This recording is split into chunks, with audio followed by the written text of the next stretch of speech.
Howdy, folks. Hope you heard last night's show, because tonight I am continuing with the germ theory topic. I'm going to begin with a quote from the work of Dr. Bill Holub, who I had mentioned yesterday. All of his work is very well documented, and what you're about to hear is the nexus of 30 years of work. Yet it is simple, clear, direct, and profound. Pay attention, folks. Here is the up-to-date proof of the absolute idiocy of the germ theory, and also a glimpse at the reality of what the phenomenon that we call disease consists of. Now, remember what I spoke of yesterday. Bacteria and viruses are not form-fixed. They mutate and change according to the medium they are in. They are with us, inside of us constantly, and function both to build tissue and to decompose waste.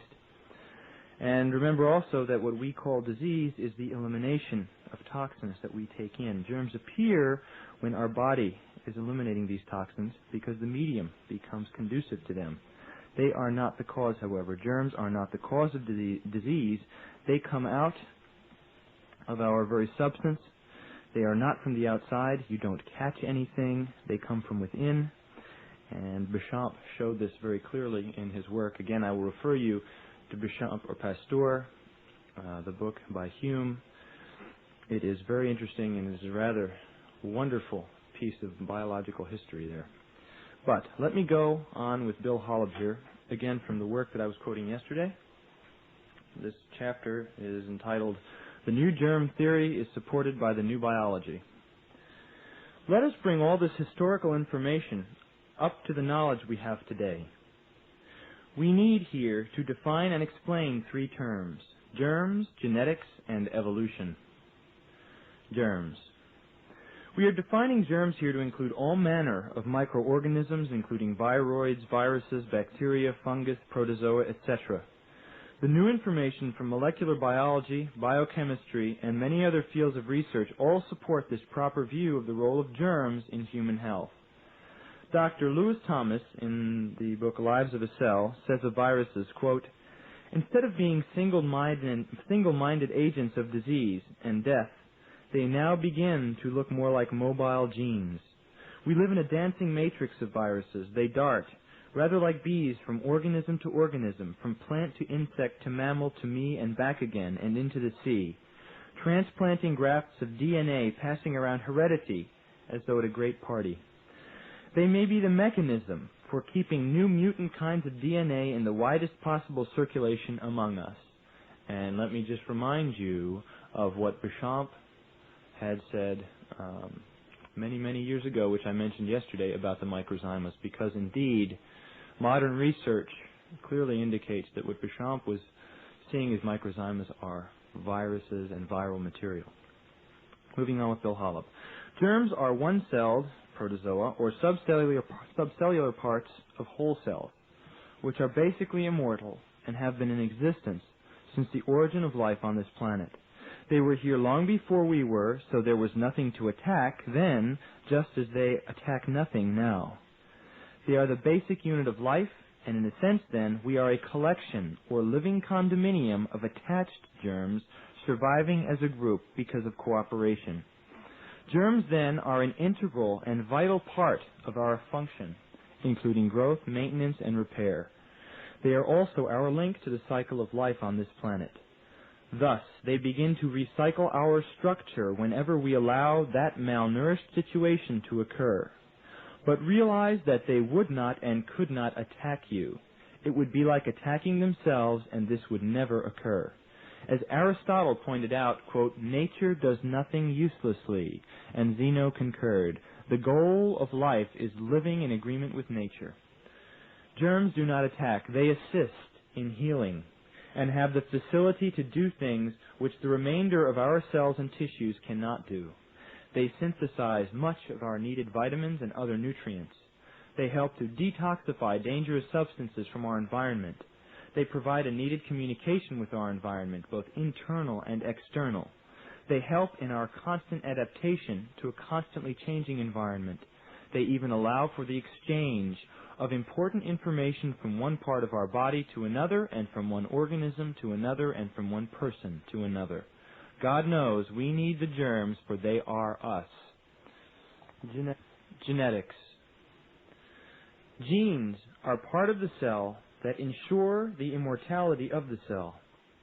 They transmit the needed current information to help one-celled or the multi-celled organism, which is people, survive. However, we used to be taught that once you, quote-unquote, inherited something, it is unchangeable, but this is not so. Much recent high-tech research has shown that there is a constant interplay between genes and their environment. This means that genes affect potential characteristics. The actual expression of any gene is dependent upon environmental factors, including nutrition, light, toxins, etc. Some excellent work reported in 1985 in the July 20th edition of Science News, that is, by L. Reed, reaffirms once again that the environment in which a cell exists determines its survival and behavior. By manipulating cell culture media, they succeeded in mimicking liver cells in various healthy and diseased states. They showed that the matrix in which a cell or a human finds themselves influences the regulation of cell growth and specialization by turning on certain genes while turning off others. Thus, you do not inherit diseases, but inherit potential blueprints for the healthy state. By heeding the blueprints and using the right or nourishing building material, the healthy state can be achieved. However, if you try to work outside of the blueprints or use inferior materials for your construction, such as junk food, medications, etc., then poor health will surely result. Viruses, viroids, and the like appear to be a way to transmit and change the genetic makeup of organisms like us in order to ensure survival. We may very well be making viruses by spin-off material from our cells, which are more like stuck-together viruses anyway. Evolution. By evolution, we simply mean the gradual changes in organisms and their environment which occur always. These changes represent adaptations of an organism to its constantly changing environment. They include a wide range of cyclic changes. For example, day and night, lunar cycles, seasons, etc. They also include longer geological and population and social changes which may occur in cycles of decades or centuries. Thus, the various organisms which we see inhabiting man are really adaptive changes in the organisms in response to changes to their changing environment, namely you. You are the changing environment for these quote-unquote germs and bacteria. Understand that, folks. Germs change in response to your nourishment status. If you are well nourished, then certain germs flourish. If you are poorly nourished, then other kinds of germs grow, which also adapt to the different metabolic situations in your body. Just to give you a simple example, if you become malnourished, then less oxygen and nutrients get to your cells and they die off at a more rapid rate, leaving protein and other types of cell waste byproducts. All this provides food for certain quote-unquote new versions of microbes which can survive in low oxygen, low nutrient, high nitrogen waste circumstances. So, the germs didn't suddenly invade you and make you sick. They simply changed to adapt to your sickness. Again, germs are a consequence of disease, not the cause. So if you go on a fast or follow other natural healing modalities, the nature of the germs change back to those found in the healthy state. The germs have always been and shall always be. They are here sharing this world with us and help us when we need them. They are ancient and they are immortal. A recent article in The Lancet by John Heyman combines microbiology and paleontology to show that a particular germ, Mycobacterium ulcerans, is at least more than 200 million years old and inhabits the same regions of the Earth as part of the continents that were once connected but have long since separated, which is South America, Africa, and Australia. Germs as guardian angels, infection as a healing event. If we accept, as I think we must, that germs are not here to give us pain or to kill us, why would they want to kill their host? or to create the antibiotic vaccination industry, then why are they here? We believe we have the answer to this question, and the answer is something wonderful, not something to fear. Germs are part and parcel of the healing process. That's right, they are participating in the healing process. Just look at what they are capable of doing and see how they can participate in healing. They are able to break down waste products of our metabolism and of our cellular debris. They can exist on low oxygen or even no oxygen, which are anaerobes. They can break down toxic substances in our body that we could not break down, such as plastics, pesticides, artificial ingredients, toxic waste, etc. Furthermore, let us not forget that they also provide a good deal of our vitamin supply by their ability to synthesize vitamins inside us, including B12, niacin, vitamin K, vitamin C, etc. Now, isn't this a blessing in disguise? Another very important role, especially for viroids, which are smaller than viruses, and viruses themselves, is their potential role in helping our cells to adapt to a rapidly changing environment and to transmit, or better, share this information from cell to cell in your body. Think of the marvelous system that allows a virus to use and alter the genetic makeup of one of our cells and then share this information with thousands of other cells. Modern medicine calls this infection, folks.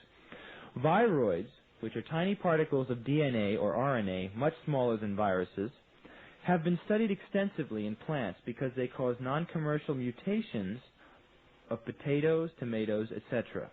But studies have shown that these viroids have only started affecting crops subject to 20th century high-tech agriculture with its total alienation of natural processes. It's the old story. When you seriously alter the natural development of an organism by inbreeding, artificial feeding, chemical fertilizers, toxic exposure, mechanical harvesting, etc., you create the need for these germ-assisted alterations. However, these alterations are for the survival of the organism. Of course, for the organism to survive, say a potato, it may not resemble the potato that people are used to buying and eating. But nature is not concerned with aesthetic appeal, but with survival and immortality. How does this help you? We are writing this in late spring, and people around us are complaining about runny noses, coughs, etc., all caused supposedly by a bug that is going around. Here is what is really happening.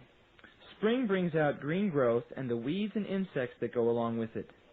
This brings out America's arsenal of chemical fertilizers, lime, weed killers, bug killers, etc.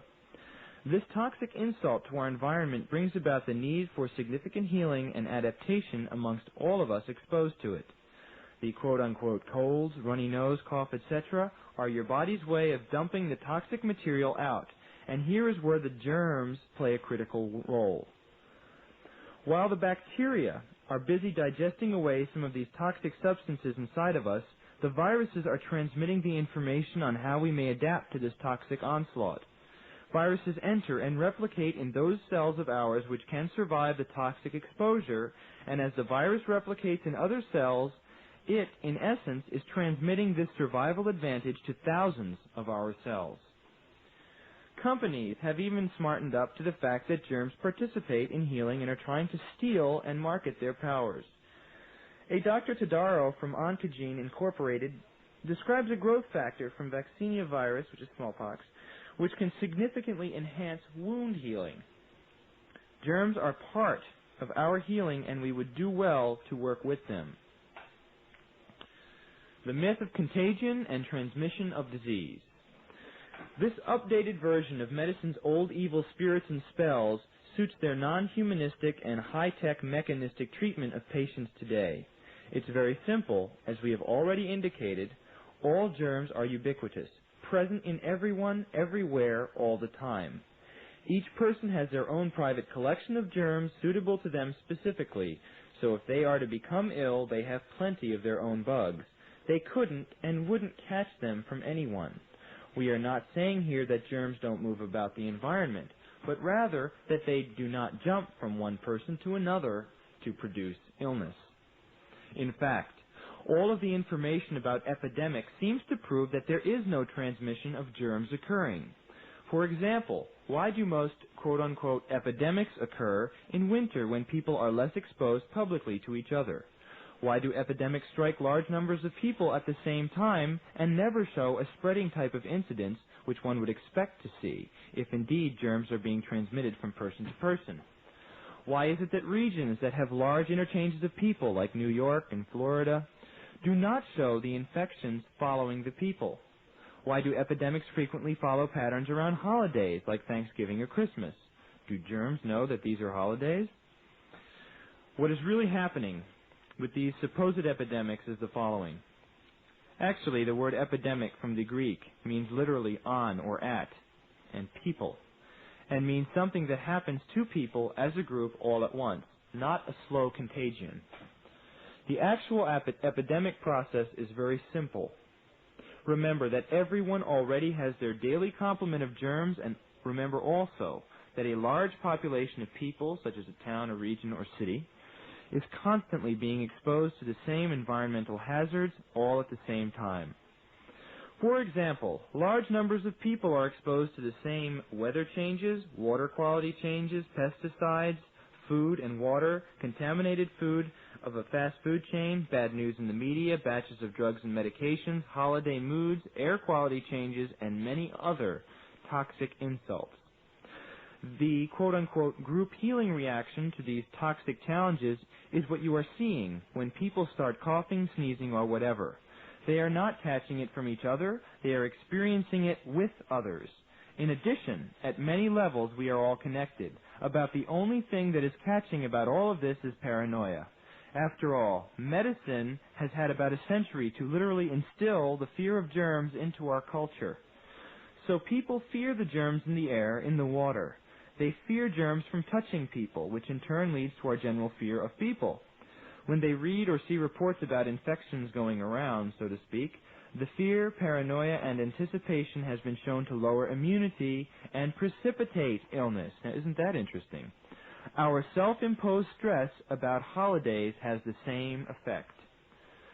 Another important facet of this germology, which shocks so many people, is that science actually cannot isolate the germ involved in any disease. What they isolate is a version of the original, and in the case of viruses, that version may actually bear very little or no resemblance to the original germ in somebody's body. This means that as soon as you start the process of isolating and identifying a germ, you totally lose the feature of the original copy. Recall that germs reproduce very rapidly and also mutate or change themselves very rapidly as their environment changes.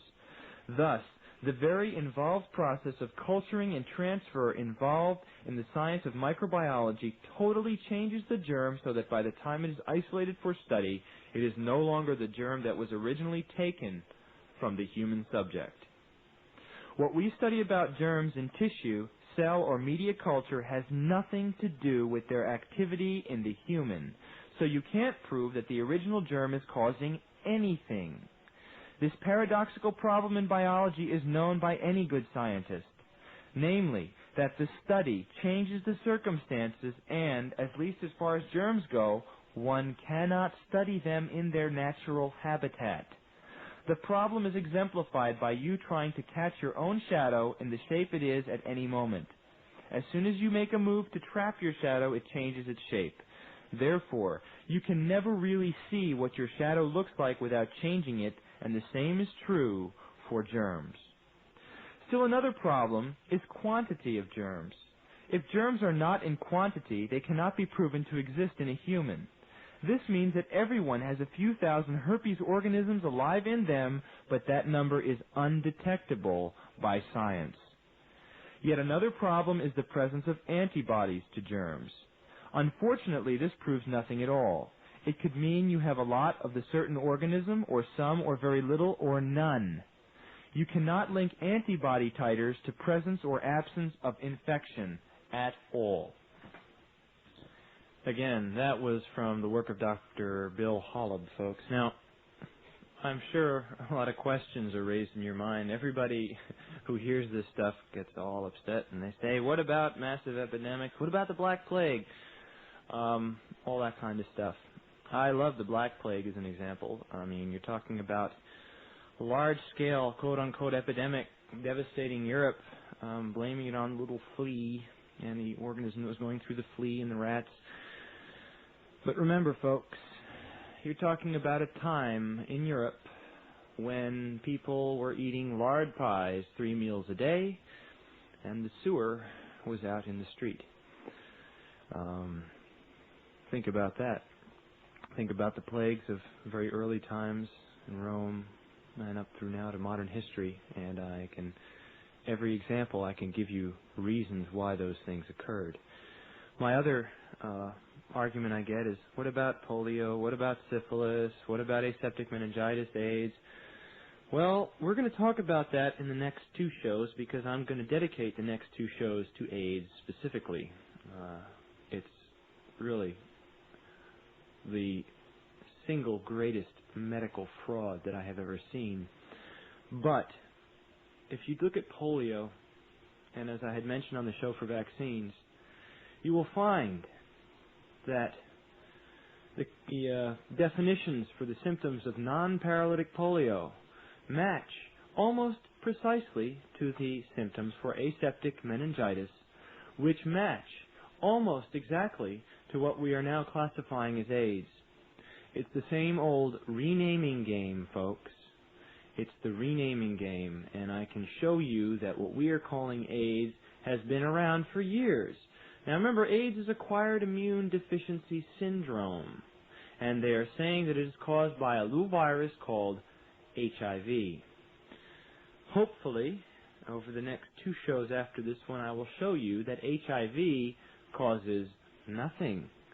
But get it fixed in your mind from what I just read, folks, that germs do not cause disease. Epidemics are caused by a lot of different things, but have nothing to do with germs and viruses. They are a consequence, not the cause. If you want to look for causes of particular diseases, I suggest you start with looking at immunization programs, and that has been a fun little project of mine. But you can trace most of the major quote-unquote epidemics of our age, including cancer, to vaccinations. AIDS is a fun one. We're going to talk about it another time, so I'm not going to belabor that point with discussion right now. The next thing I am going to read you is a little excerpt from another piece of Dr. Bill Hollob's work about germs and disease. And it's a portion relating to Dr. Hollob's specific explanation about herpes as an example of a specific disease and how the theory that we call the germ theory really cannot apply and does not apply.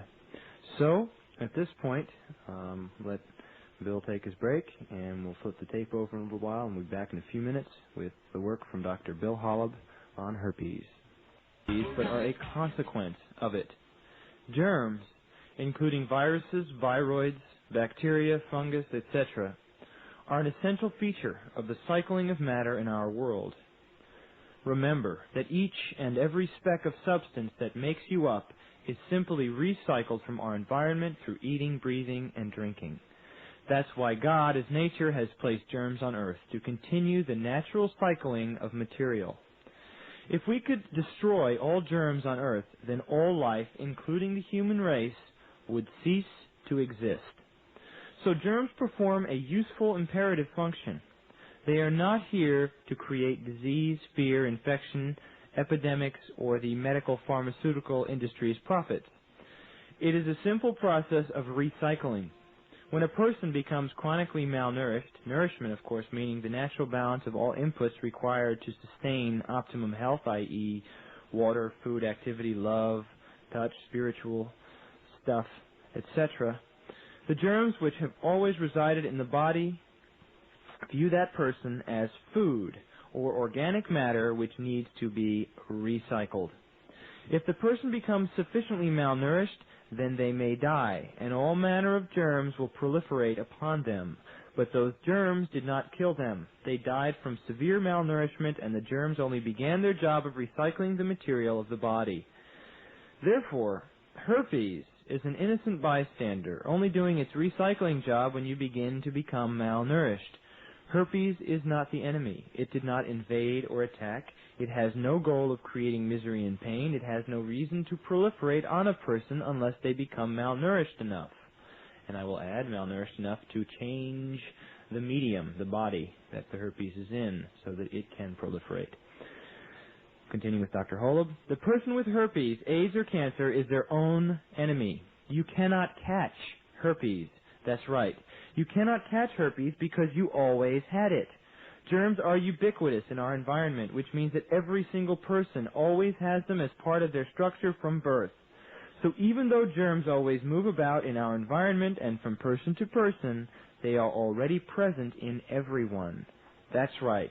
Even if you think that you were never exposed to or quote-unquote had herpes, botulism, syphilis, strep, etc., you already have them inside you. Realize that every last part of your body is always teeming inside and out with trillions of different germs. They live on you as we live on this planet. So why doesn't everyone get herpes? Remember, herpes only will proliferate on a person that is sufficiently malnourished. Malnourishment can also be viewed as the result of bad balancing of toxic intakes, smoking, drugs, medications, etc., with nutrient intakes like water, food, vitamins, sun, etc. States of malnourishment are similar in people, in countries, communities, neighborhoods, families, workplaces, and relationships. Because malnourishment is so widespread, it is not at all unusual for 2 people or 1,000 people to develop herpes around the same time. But remember that they did not give it to each other. They all already had herpes laying around, sleeping inside them, waiting for the call to duty. Their duty being the simple recycling job. Malnourishment simply wakes them up and gets them to work. Why herpes? Could medical immunizations be to blame? In the world of germs, just as in the world of people, there is a hierarchy of existence. So trillions of germs are always competing for turf throughout our environment and within all of us. At any one point in time, the germ that happens to be on the top of the heap, so to speak, will be the one to proliferate on all those malnourished people. This occurs over long spans of time, which medicine refers to as epidemics. What medicine does not understand is that these popular germs come and go as a natural process, and they are not contagious by natural routes of exposure, and they are not at all stopped by immunizations or vaccination programs of recent history, which you heard on my last show, or the show before that, rather. In fact, it is interesting to note that the current herpes simplex virus is a very close companion and relative to the cytomegalic inclusion virus, which has been linked with AIDS, and to the virus of infectious mononucleosis, and to the poliomyelitis virus. That's the poliomyelitis virus. America may well be suffering from unusual and unnatural germs inoculated into us by the 1950s polio vaccine program, which not only created an increase in polio cases, which were already disappearing at the time, as I noted, but may have left America in a typical 30-year legacy, being experienced as the current epidemics. I should point out that similar vaccine-introduced viruses have been implicated in cancer, particularly in children. So, quote-unquote, modern medicine, through ignorance of natural processes, may have given man not freedom from specific infectious diseases, but rather a series of synthetically altered germs introduced into our bodies in ways nature could not have foreseen. Now, with medicine meddling with genetic engineering of germs, they may yet develop a germ whose job may be to destroy mankind. A germ made by man, not God. We should all hope not. Now, on this note, I'm going to read you a bit about some of the more nefarious characters in the world of modern medical research. Let me read you a bit about Dr. Wolf Smunis from Dr. William Campbell Douglas's book, AIDS, The End of Civilization, I believe is the title. Very interesting stuff.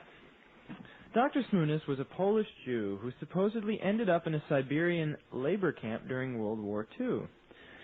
But after the war, he somehow became a privileged person. He was sent to a medical school in Tomsk, Russia, and married a Russian woman.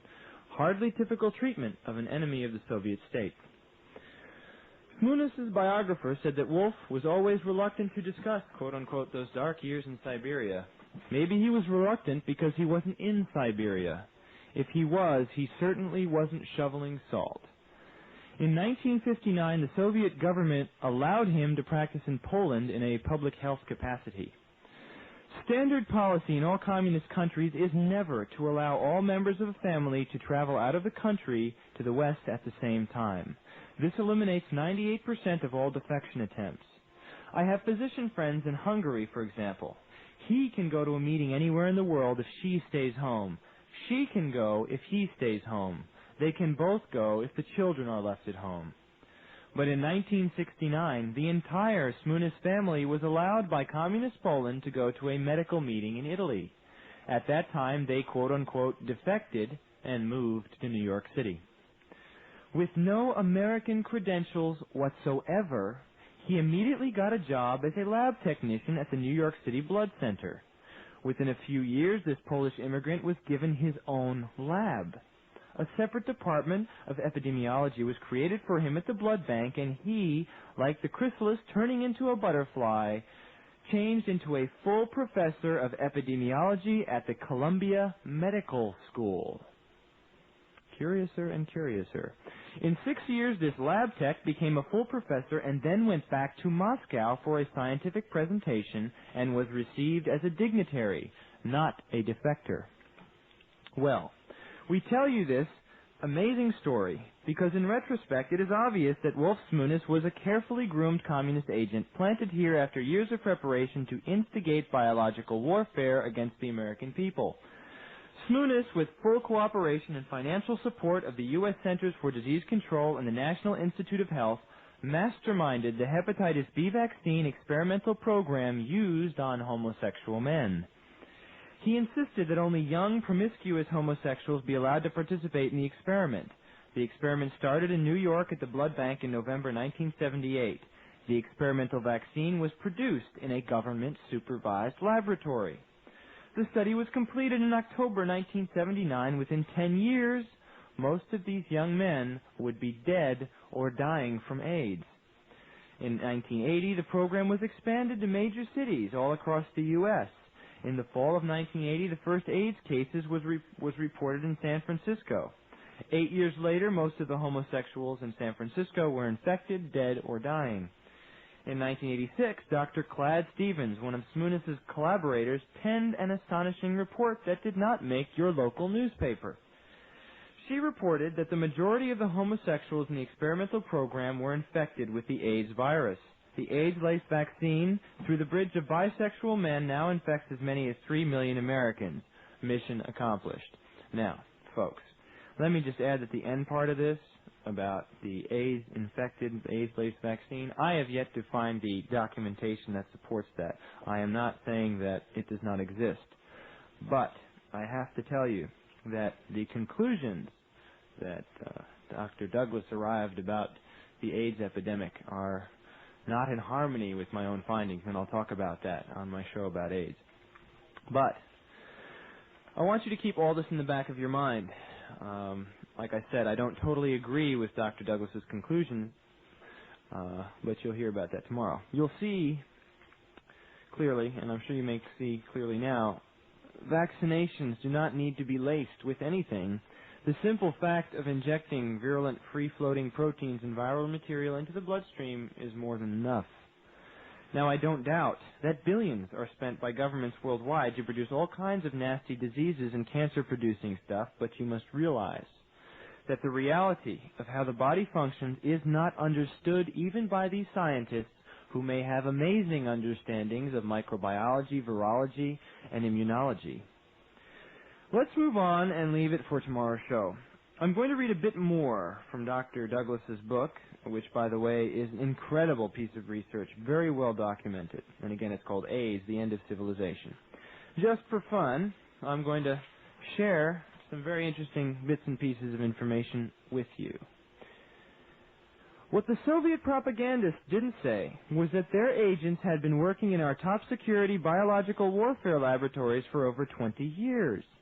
In a burst of brotherly love, they were invited in by President Richard Nixon. The astounded communist scientists from Russia, the Eastern Bloc, and Communist China, who had been trying to penetrate this vital security area for 40 years, quickly accepted.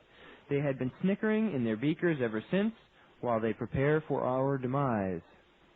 It is no secret that they are there. Dr. Carlton Gejicek, a top official at the Fort Detrick Laboratory, said in Omni magazine in March 1986, "In the facility I have a building where more good and loyal communist scientists from the USSR and mainland China work, with full passkeys to all the labs, than there are Americans. Even the Army's infectious disease unit is loaded with foreign workers, not always friendly nationals." You can't put it more plainly than that. Even the Greeks weren't that stupid. They didn't know the Trojan horse was full of soldiers. When it became obvious to the communist press that we were getting the truth out about who was running things at Fort Detrick, they completely reversed themselves and said it was all a mistake. Everything was just fine at Fort Detrick. Moving on a little down the road here. You are probably not aware that the International AIDS Prevention Program of the World Health Organization is run by the Soviets. You don't believe it? Call WHO and ask them who is in charge in Europe. If you want to save your nickel, I'll tell you now. He's a Russian named Vysenko, and he operates out of Copenhagen. I am not sure of the spelling of his name, but I can tell you he spells deep trouble for the West. The Soviets control the response to AIDS of the entire free world at many levels, including the top. Dr. Sergei Litvinov, the coordinator of all task force work on AIDS at the World Health Organization, is a high official in the Soviet Ministry of Health. Litvinov gave out the order to our scientists and medical organizations in the Western world not to discuss the real cause of the AIDS epidemic. Now, bear in mind, of course, folks, that Dr. Douglas is of the belief that it was created right here in Fort Detrick, and he puts forth a lot of evidence for that. We'll talk about that tomorrow. At a secret meeting between the editors of The Lancet, the highly respected British medical publication, and a group of the leading retrovirologists of the world, it was decided not to publish any academic discussions about the possible artificial creation of the AIDS virus in a lab. They particularly agreed not to make any mention of world-renowned biologist Isaac Farlane Burnett's published remarks that molecular biology may get out of hand like atomic physics and be used for evil purposes. Now, other medical journals, such as Science and the JAMA, have lockstep with Lancet and put all references to the man-made origins of AIDS down the memory hole. Did Comrade Litvinov have a little talk with the retrovirologists? They, of course, wouldn't need any encouragement from their Soviet UN bosses to attempt a little cover-up for their own heinous crime. But Lancet, the British Medical Journal, and the New England Journal of Medicine are another matter. It took some powerful and sinister forces indeed to get these respected publications to cover up the crime of the millennium. The notable exception to this appalling censorship of mass murder is Professor Harding Raines, editor of Journal of the Royal Society of Medicine. Raines refers to a, quote, conspiracy of silence, covering the allegation that AIDS was man-made. I hope Dr. Raines is watching his backside. Now, Dr. Zoris A. Medvedev, unlike Vysenko and Litvinov, supposedly is a Russian exile. Medvedev operates out of London at the National Institute for Medical Research. He's a senior research scientist in the genetics division. He, like Smunis, blossomed from a poor exile into a man of power and influence. Medvedev, before he was exiled, was head of radiobiology at a top-secret Soviet medical research center. Since when do the Soviets exile a key scientist in the field that will be decisive in World War III, which is radiobiology? There's a lot more about this now British citizen and respectable scientist who continues to communicate freely with his supposed enemies in the Soviet biowarfare labs. We'll tell you more later.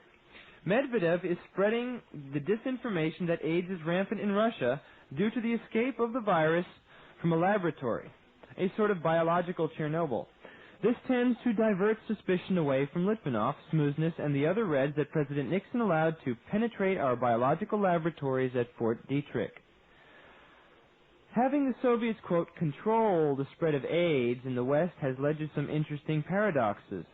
Our masters at the UN tell us that there shall be absolutely no restriction on travel between various parts of the non-communist world.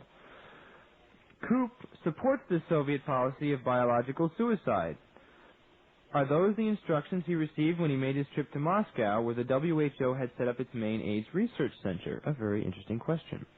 But our Soviet protectors in the WHO tell us this open policy of international travel does not apply to the communist bloc of nations. If you or I were to visit Moscow and tested positive for AIDS virus, pow, out on the next plane. If they stay clean through their immigration policies and we die because of the immigration policies imposed on us through the UN-controlled World Health Organization, who needs atomic bombs for conquest? Unless the Western world gets its act together and closes down the UN, especially its genocide division called the WHO, freedom and decency will disappear from the planet Earth. But the problem goes much deeper. How do you close down the U.S. government laboratories such as the CDC, the Center for Disease Control, and the National Institute of Health, and the Fort Detrick Biowarfare Lab when the perpetrators of the crime are in control at all levels? I don't know the answer. I thought that was a rather interesting little quote there from Dr. Douglas. Now, again, I want to stress to you that I read that piece to let you know about some of the machinations that are going on in the world of medical research. I don't agree with almost anything that Dr. Douglas believes about AIDS because it just not has stood up under my research. I read this section a bit guardedly and with a little bit of a devious intention.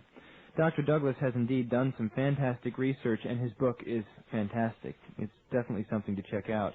But my opinion is that his approach is a bit misguided. Now, I understand his outrage at discovering all of this insidious conspiring against the populations of the earth, but my own research, and more importantly, my own personal experience, points me in another direction regarding AIDS. Folks, HIV does not cause AIDS. AIDS is an unbelievable scam, a hoax, a mirage. And remember, when we're talking about AIDS, we're talking about something called acquired immune deficiency syndrome, and we're talking about a virus whose acronym is HIV. You see, what most of these scientists have not recognized is the truly amazing healing powers of a healthy human organism. Of course, they have been making sure that we stay unhealthy for centuries by poisoning us, mostly via our foods and medicine, and that would be a great show on its own. Maybe someday I'll get to that. But understand that the picture is not so bleak. Your health is not at all outside of your own control. In fact, the reality is that only you can take the steps which will ensure that you will be able to remain healthy. Now, in fact, we are drowning in a mire of disinformation regarding diseases that are allegedly afflicting the human race. I hope you all agree that I have managed to at least give you some doubt regarding the historical presentation that has been handed down to us regarding vaccines and the germ theory. And this is all building up to something, folks, because tomorrow's show, I will be talking about AIDS. My first installment on AIDS, and there'll be another show about that because it is a big one. This is an issue that I am absolutely outraged by. And if you had seen what I have seen over the last 10 years, you would understand why I am so outraged with AIDS. The time is ripe for the truth to come out about this scam called AIDS. And if you tune in tomorrow night, I'll begin the first of the two-part series I've taped here for Bill about it. We're going to show you how AIDS is not a gay or even a sexually transmitted disease. Show you it's not a new disease. Show you it's not a worldwide epidemic. Show you it's not caused by HIV or any other germ. It's not diagnosable by any lab test, and it's not increasing in blacks, women, and children. And we're definitely going to show you that it's not responsive to any vaccine, and most certainly cannot be dealt with by poisonous, toxic chemotherapies like AZT and the like. Folks, right now, where we are today, most people dying of AIDS are dying from treatment, but we'll get into that tomorrow. This is an issue that is going to affect you whether you like it or not, whether it be through the issue of mandatory AIDS testing, through AIDS vaccinations, and the like. I hope you will tune in. I think what I've accumulated over the last few years is valuable. I've put it together, and I have the research of some of the top scientists and researchers that I know of in this world with integrity behind me. I hope you will tune in. If you want to correspond with me about anything I've mentioned on any of the shows I've done, please feel free. I love the exchange of information, and I want to get as much of what I have out to people as possible. My address, Alex Loglia, Loglia, 217 East 85th Street, Suite 246, New York, New York, 10028. That's Alex Loglia, Loglia, 217 East 85th Street, Suite 246, New York, New